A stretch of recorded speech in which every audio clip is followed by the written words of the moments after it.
Hello and welcome to Varn, and we're going back to Lasch's Minimal Self, Chapter 1.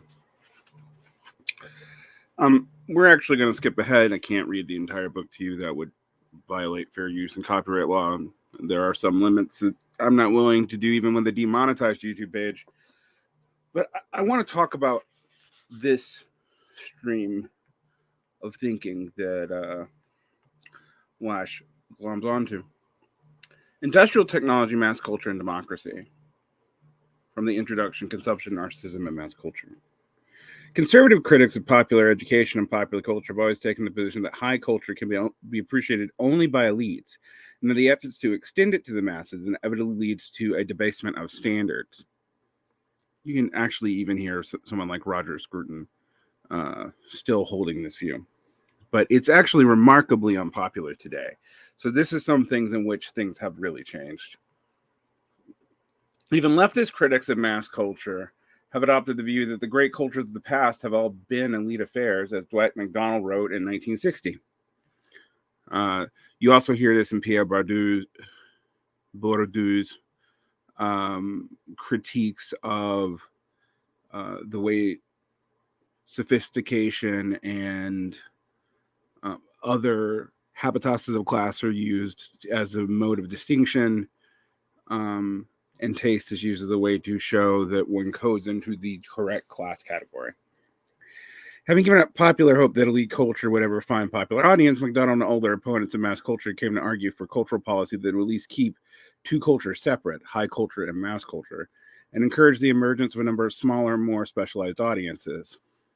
This is pretty much a position later taken up by Herbert Gans, who advanced it, however, not as an attack on the mass cult, but as an attack on MacDonald's elitism. The debate about mass culture revived in the 80s in the form of a debate about narcissism, the decline of educational excellence, and the cultural roots of America's declining position in the world market, remain mired in the old ruts because those who rejected critiques of mass culture nevertheless accepted its major premise. They too believe that high culture has lost much of its social authority, as Silsak puts it, that authoritative standards of judgment are increasingly difficult to discover, that democracy brings about a certain cheapening of opinion, a lowering of taste, a lapse of civility. Pause. You hear this about social media now, and people complain about it in mass popular newspapers in the 19th century. That is a common trope. Going all the way back to de Tocqueville's, where I first see it talked about with America, and that's pretty early. And the bourgeois idea of leisurely, graciously living has never survived well amongst the very privileged, nor spread throughout society. At the same time, they agree with Herbert Gans that the poor people are entitled to their own culture as anyone else, and that intellectuals' efforts to impose high culture on other people violate their right to a culture that relates to their own experience. So we see here conservatives starting to valorize popular culture, not just high culture. This is kind of a shift. There's always been a battle in American conservatism and in conservatism in Europe too, and definitely in Canada. And in Europe and Canada, it's more explicit. In America, it's more implicit, between valorizing and protecting bourgeois standards. Daniel Bell writes about this in The Cultural Contradictions of American Life and the Liberal Consensus. You can think about, the rhetoric of conservatives seeming populism after Goldwater all the way through Reagan, etc. Since both parties to this debate agree that modernization leads to democratization and culture, the difference between them comes down to the issue of whether social and economic progress compensates for the delusion and vulgarization of high culture. This is Lasch speaking again. Those who see themselves as cultural Democrats believe that the past was a better time only for elite groups, in Cechek's words. Cechek's words, not Zizek. This is Clecak. I have no idea how you pronounce that. Most people in the past, they claim, led hard, unhappy lives. Industrialism has brought common people for the first time a vast expansion of possibilities for personal fulfillment. They exploit these possibilities in a way that offend intellectuals. The important thing is that they have the right to choose. They enjoy a range of cultural options. formerly available only to aristocrats. They live longer and healthier lives than people did in the past, according to Paul Wattrell, which was generally true until the last 10 years. And they enjoy greater opportunities for education and for entertainment, which was true until the last 20 years. The excesses deplored by both conservative and intellectuals and by Tory radicals, as Seelick calls them, are the excesses of immaturity and will give way to something better. The thickening textures of middle-bar culture, together with the rising political sophistication of a better educated citizenry, have persuaded Seechek that popular culture has already achieved the beginnings of a new maturity. As for the new Gnosticism and the culture of selfishness, they are dismissed as excesses, unavoidable byproducts, and troubling effects of social and economic progress. Quote, extreme instances of more solitary social trends. Intellectuals who see only the negative side effects of progress see American society through a framework of nostalgia. According to Wattrell, critics of contemporary narcissism obscure the valuable feature of the search for personal fulfillment by tarring them with the same brush used to describe a severe psychopathology. That was in quotes. Also, quote, to gauge American character by means of a rising index of selfishness, Seechek argues, seems to me as unprofitable as asserting progress in cardiac surgery during the 60s and 70s by counting the number of patients who die in operating rooms. End quote. In the form in which it has been conducted now for the last 40 years, the debate between what used to be called mass culture and what is now called narcissism can never be resolved. Debate is turned on the controlling concept of cultural exchange as a balance sheet in which gains offset cultural losses. It turns out the question of whether or not material progress exacts too heavy a price of the loss of cultural excellence, but who is to say whether the gains of social and economic democracy outweigh its cultural side effects? Question mark. Suppose the question is misconceived. If we reject the premise behind the whole discussion that industrialism fosters political and economic progress, what if we reject the equation of industrialism with democracy and start instead from the premise that large-scale industrial production undermines local institutions of self-government, weakens the party system, and discourages popular initiative? In this way, Lasch is presaging the work of Robert Putnam. In that case, cultural analysis can no longer content itself with the balancing the social and political gains allegedly attendant on industrial progress against cultural losses. It will have to decide, instead of whether the invasion of culture and personal life by modern industrial system produces the same effects that it produces in the social and political realm, a loss of autonomy and popular control, a tendency to confuse self-determination with the excesses of consumer choice, a growing ascendance of elites, the replacement of practical skills with organized expertise. Sound familiar?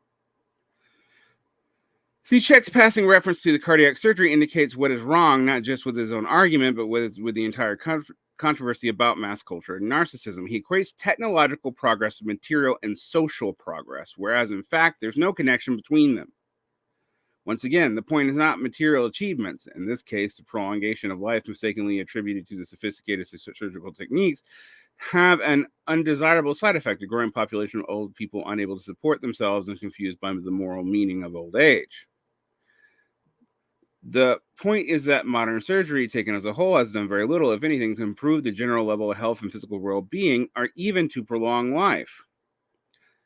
And this has a footnote, and I'll read it. Long-term increases in life expectancy, which began in the 18th century, derived from improvements in diet and in the general standard of living, which, by the way, modern medical research actually supports this, that we've overused surgical techniques and whatnot to extend life, and some of them have very little long-term gains on lifespan.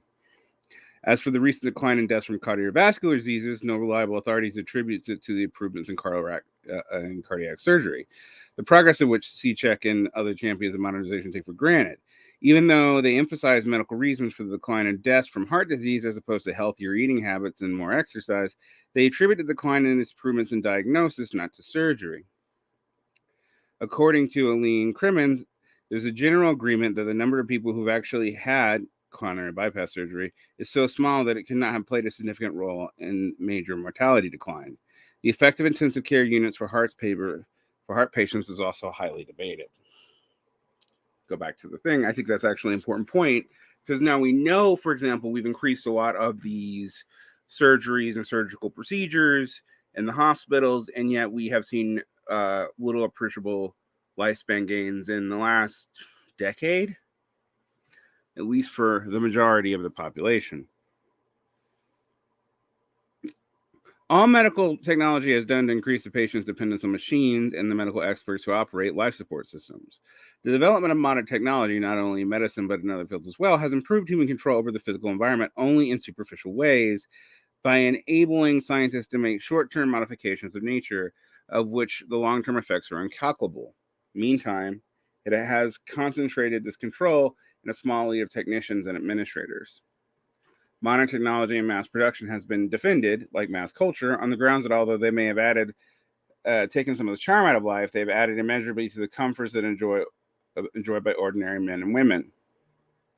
You can think about this in light of something like Steven Pinker's arguments. I have no quarrel with tradition, Gans writes. I'm in favor of washing machines over washing boards and over riverbanks, however. But it's precisely the democratizing effects of industrial technology that can no longer be taken for granted.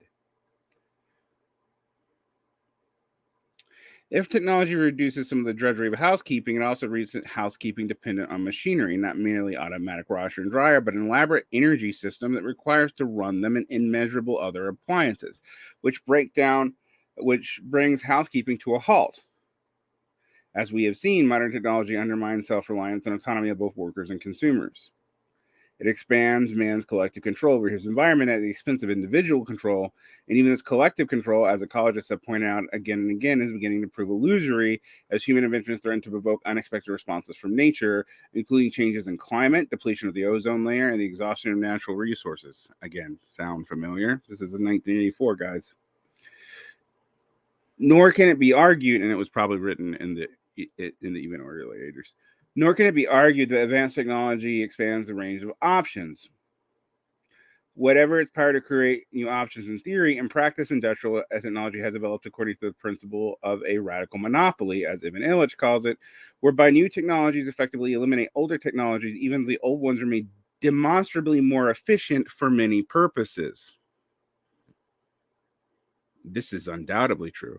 There's a lot of planned obsolescence in the way you're forced to consume now. Why does your phone only last 5 years? Thus, the automobile did not simply add another form of transportation to its different forms. It achieved its preeminence at the expense of canals, railways, streetcars, and horse-drawn carriages, thereby forcing the population to depend exclusively on automotive transport, even for those purposes, which is obviously unsuited, such as commuting back and forth to work. Our growing dependence on technologies no one seems to understand or control. This sounds like Joseph Tainter, doesn't it? Has given rise to a widespread feeling of powerlessness and victimization. The proliferation of protest groups seen in the assertion of personhood and the arguments advanced by CEOs like Gans and other pluralists actually arises out of a feeling that other people are controlling their lives. Think about how much this is a time period where conspiracy thinking really takes off. It's always been in American life, but it's never been a dominant strain in American life in a way that really affected policy, at least not after mass industrialization. The dominant energy associated with political protests in the 60s, 70s, and 80s is not the imagery of personhood, not even therapeutic imagery of self-actualization, but the imagery of victimhood and paranoia, of being manipulated, invaded, colonized, and inhabited by alien forces. Angry citizens who find themselves living in a poisonous chemical jumps near nuclear power plants, neighbors who band together to keep schools for I'm not going to say the word it was even though it was common at the time. We'll just say intellectually disabled children, our low-income housing, our nursing homes. Angry taxpayers are opponents of abortion, opponents of busing, and minority groups will see themselves for different reasons as victims of policies over which they have no control. They see themselves as victims not only of bureaucracy, but government unpredictable technologies, but also in many cases of high-level plots and conspiracies involving organized crime, intelligence agencies, and politicians in the upper echelons of the government. Side by side with the official myth of the beleaguered government threatened by riots, demonstrations, and the unmotivated, irrational assassinations of public figures, a popular mythology has taken shape that sees the government as a conspiracy against the people themselves. And this has only increased since the 1990s. The assassinations have greatly worn down, but that's largely not because people haven't tried. Can't think of a president who didn't have some kind of vague assassination attempt, but the observation apparatus has gotten so much better. Ask yourselves, I know there's much to contend with here. We tend to think of technology as a liberating force. After all, in some ways, the ability, for example, for gender liberation, many point out, are technologically developed.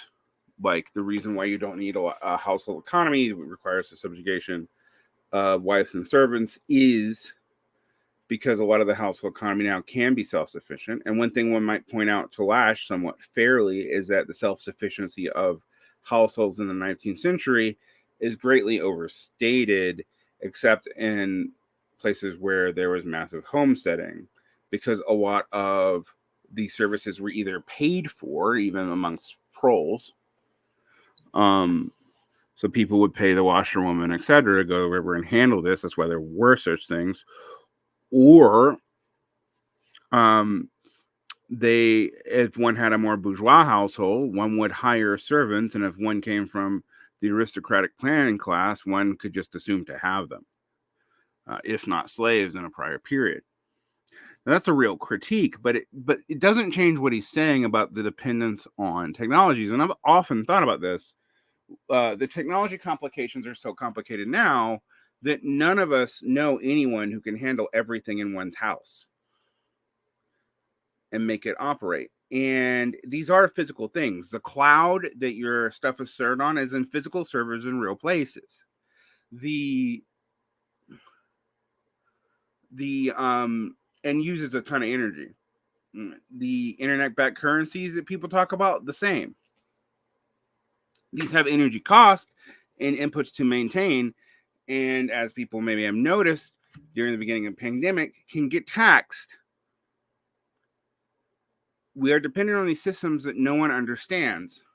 Now, Lasch year is echoing the complexity theories of Joseph Tainter, that these systems are overcomplicated and tend to involve energy sinks. These are physical realities, folks. You do have to deal with this.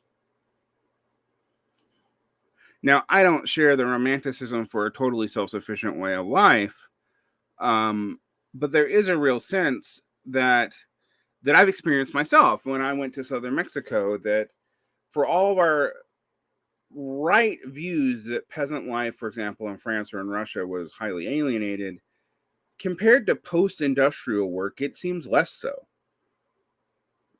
Why? Because while we are super dependent on technology of integration, we are not often able to maintain any of those technologies ourselves, which makes us feel powerless and that our only power is in consumption. Now, Lasch also thinks that just moralistically condemning consumption is itself missing the point, because the worker as consumer are two parts of the same thing, and we see this in most theories of our economy. If we could just get people to spend more, they can consume what they produce, and the economy can work as a perpetual motion machine. But it can't. Anthropically, it can't. There's no way to do that. All right. The tendency of such things, of such systems, would be declines in energy production over time. So you have to get stuff in from elsewhere. Hence the imperial and expansive nation of capitalism. Hence why you cannot have a degrowth capitalism. There is no way for it to work. It would decline too precipitously. There would be no profits very quickly. You could ameliorate this with currency manipulation and state money if you have the power to compel people to trade with your state in your currency. And that's people outside of your nation state, because these modern technologies also require minerals and integrations that no singular nation has. They require international trade. They require international interdependencies. Ask yourself what you're going to do with all these green technologies when you don't have lithium. ask yourself, does every country have lithium on its own? This has always been true. That's why trade between nations is always happened, and trade networks, even in non-capital societies, have tended to be at least regional, with the implications of globality. But the way it works in capital, and particularly advanced post-industrial capital now, requires a highly integrated world network that requires a massive expense just in maintaining the shipping lanes. We saw this hiccup in the 70s because of the oil embargoes and the beginnings of the energy crises. Now, the United States is energy independent. We figured out a way to extract oil and maintain our current infrastructure at what might even be an energy net loss cost, but it's still cheaper than replacing all the infrastructure and its energy concerns. And if we were forced to, we probably could, to some degree, offset it with renewables and nuclear power. There are all kinds of complications with all of that, though, and we all know what they are. There are no magic bullets. We'll continue talking about this book, The Minimal Self, which really goes into, it was written more or less to explain what Lasch was talking about in the culture of narcissism and how he was misused by liberals, leftists, and conservatives. We'll also go back to some cultural narcissism stuff. I would suggest people think a lot about this as they try to deal with their politics now. I actually am not as anti-technological progress as Lasch, but I do think that the teleology of our technology have gone in a certain way that have bureaucratized things in a severe way that has not been addressed. And now we're seeing administrative bloat and crisis in many sectors of the economy, in areas that, like, someone like David Graeber called bullshit jobs, but when you take those jobs away, see how well things function. So maybe they're not bullshit after all. All right. Highly suggest people read this book, even if you disagree with it.